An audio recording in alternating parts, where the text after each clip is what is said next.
À quel âge tu as été travailler chez les paysans? À 13 ans. À 13 ans. J'ai été une année chez Marcel Bourchat, autrement j'ai été 2 ans chez Pignat. Et qu'est-ce que tu faisais? Eh bien, le botch. Mhm. Alors, par exemple, j'aimais bien les animaux. Moi, je ne traisais pas, mais disons, au fond, on allait à la campagne, conduire les chevaux, ramasser des fruits. Moi, j'allais souvent, parce qu'ils avaient des fraisières à Martigny ou des abricots, avec le cheval, chercher les fruits, les ramener, par exemple. Des champs de foin, au foin.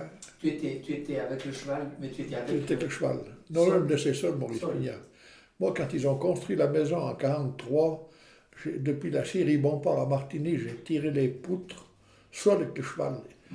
Le frère Amica Guéban, qui était chef scieur chez Bompard, il est venu m'accompagner jusqu'au pont de la Batiate, et il y avait cette route-là, parce qu'il me dit, mais tu te rends compte, on avait un champ qu'on rallongeait parce que les poutres avaient 15 mètres de long. Tu te rends compte, à la Batiate, à monter au Trian. Et donc toi, tu menais le cheval? Je conduisais le cheval, Maurice Pignat, il m'attendait vers le Martigny Tu Châtelain. conduisais, tu étais devant, tu le tenais par là. Oh là, j'étais dessus le champ avec les guides. À 13 ans? Oui, oh, mais ça on a tout fait. Ouais. Mais ça, c'était courant, là. C'était courant, les enfants des pays, entre guillemets, des Donc c'était en paysans. 1943. Ça, c'était en 1943. Ouais. On travaillait à la campagne. Alors moi, j'étais toujours avec les chevaux pour mener le lisier pour les poros, pour arroser, par exemple, chercher les fruits, ramener le foin. Alors c'est Maurice qui te disait que faire, et toi Voilà, tu les mais écoutais. par exemple, pour les charrois de foin ou de blé, ils étaient toujours avec, hein, parce qu'on chargeait les chars, on allait au battoir. Au battoir. Il était où ce battoir? Ben, il était chez Pochon, où il y a du Berthuis qui habite maintenant. Il y avait le moulin, il faisait la farine, et puis le battoir.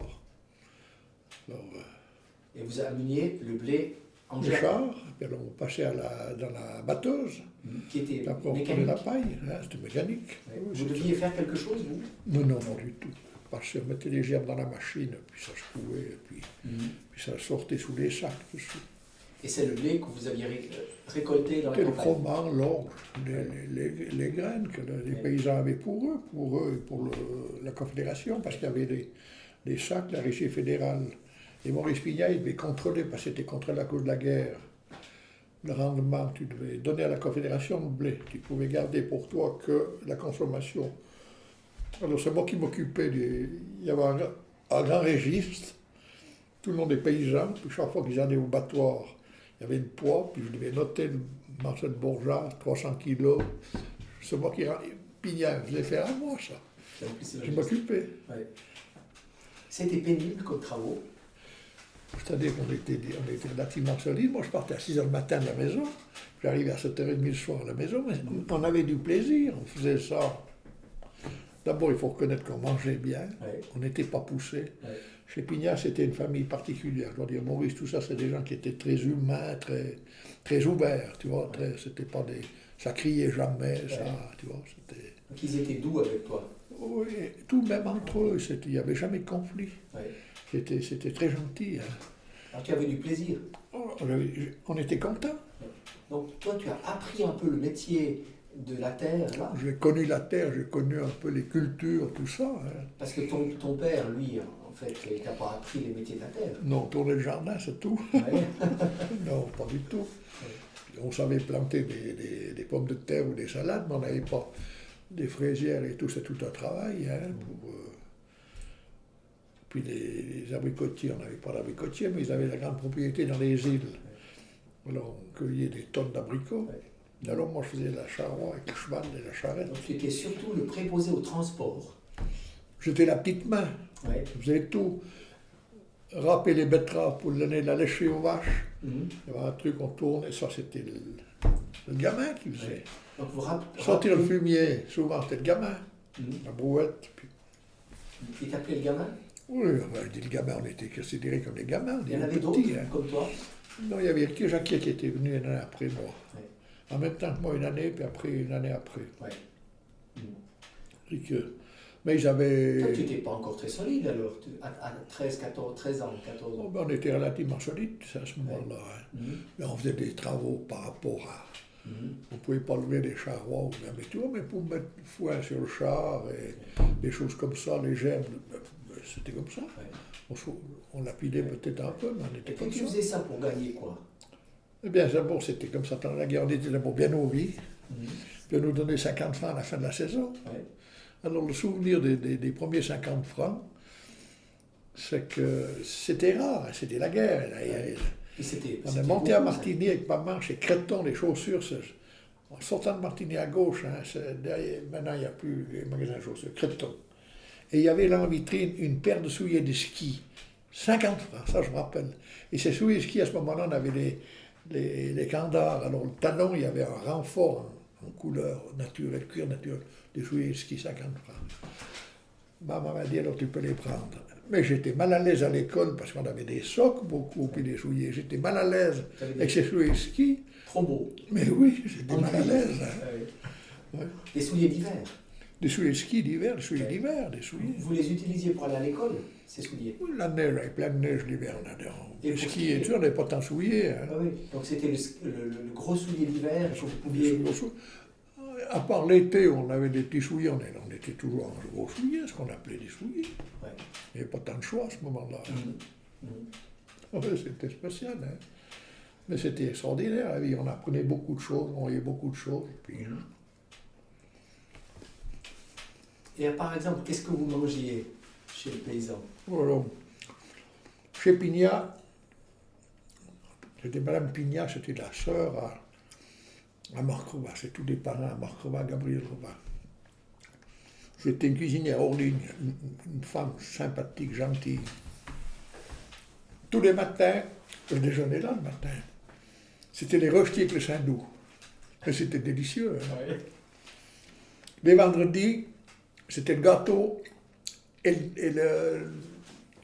la soupe, mais vraiment la soupe. Ouais.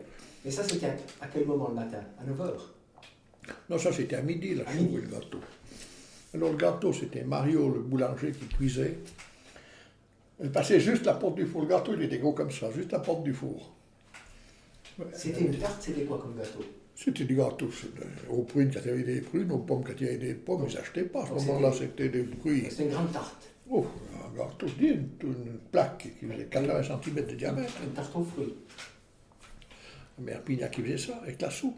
Puis autrement, la semaine, on avait amené normal, quoi. Ils avaient la cochonaille, naturellement, puisqu'ils tuaient quand même du bétail, alors on avait pas mal de cochons, entre guillemets. Ça, c'était l'été. Oh, Tu c'était faisais ça? l'été, pendant tout l'été, l'hiver, on était à l'école. Ouais. Ça, c'était pendant les vacances d'été, le Ouais. collège et l'été. Ouais, ouais. On avait quand même 4 mois à peu près, on n'avait rien. Et combien d'années tu as fait ça? Moi, j'ai fait 3 ans. 2 ans chez Pignat, puis 1 année chez Botton. Puis après, tu étais assez grand pour plus faire. Ben, après, c'était fini. Après, j'ai C'était travaillé... l'apprentissage. Non, avant, quand j'ai travaillé 1 année chez Riemann Entrepreneur, j'ai fait le Café du Progrès comme manœuvre, botch, Ah, d'accord. monter les gargouilles dans les vignes à Croptier, là, à Saxon, pour canaliser l'eau. Tous les escaliers qui montent à l'usine au chemin de la Puce-Vache. Et qu'Antoine Fournier, maçon, moi j'ai fait le botch. À quel âge? Ça, j'avais 15 ans. L'année donc Sur ces avant le escaliers. collège, 15 ans. Mais on faisait le botch. Jusqu'en haut. On montait escalier par escalier avec le wagonnet, on brassait le béton sur le bâton. Il coffrait à mesure, on collait, puis à mesure on a fait ça. Et là aussi, tu vas Et puis après on était sous la vieille fontaine, quand on n'avait rien à faire sur les chantiers, on faisait des plots de ciment pour les constructions. Avec Henri de Tingue et Faïbella. Alors là, c'était le travail le botch, il se disait, oh, moi je vais aller avant eux le matin pour quand eux ils arrivent, parce qu'ils étaient payés à la pièce. Alors quand eux arrivaient à 7 h le matin, moi je devais avoir brassé le béton, parce qu'ils étaient payés tant la brique. Il fallait qu'au moment où ils arrivent, ils puissent déjà mettre ça dans l'affaire, et puis tant. Et puis alors ils avaient, après ils rouspétaient parce que Rimet trouvait qu'ils ne faisaient pas assez. Alors un jour ils sont arrangés avec Rimet. La journée compte quand j'aurais fait 100 plots, je ne me rappelle plus combien de nombre. Hein. Alors on bossait comme des damnés, hein. Midi et demi, puis à 2 h, ils partaient boire des verres. Puis moi, je n'étais pas payé. J'étais payé pour les 5 heures que je faisais. Eux, ils avaient fait leur contingent, ils avaient leur paye. Hein. C'était rigolo tout ça. Ouais. à 15 ans. Alors une fois, on a demandé une augmentation de salaire. Je peux dire, j'ai noté là, c'est le premier fait syndical. C'est quand on montait les gargouilles dans les vignes à Croptier, à Saxon. Puis on avait vu qu'il payait un peu plus le maçon et puis un peu plus le manœuvre. Il était chef de carré à ce moment-là, Croptier, avant de venir à Verneuil. On était chez lui le soir là-bas, j'ai noté ça là-dessus. Et puis il avait fait Ben, moi j'étais là, rimé, puis on se chicanait pour 4 sous de l'heure. Finalement, on est parti des pages Croptier, c'était un rap. Finalement, on est parti de la gare, là, on avait droit à 4 sous de plus. Toi aussi? Oui, tous. Ouais. Oui. 20 centimes de plus par heure. Ah, mais c'était important. Hein, Oui, ce qui était combien? Oh, je ne me souviens plus. Hein, peut-être un franc 20, un franc 50 de l'heure. Hein. 1 franc 50 de l'heure. C'était déjà un montant à ce moment-là. Hein. Mm. Pas oublier. Faut pas oublier que moi, quand j'ai commencé au PTT à Sion, monteur, en 1953, je gagnais 460 francs par mois. Il n'y a plus de proportion, les chiffres. Mm. Alors, tu vois, à l'heure, c'était... qui faisait 200 heures à 2 francs, ça fait 400 francs, tu vois, pour un maçon. Oui. C'est tout à fait... On ne peut plus comparer ces choses-là, plus du tout. Hein.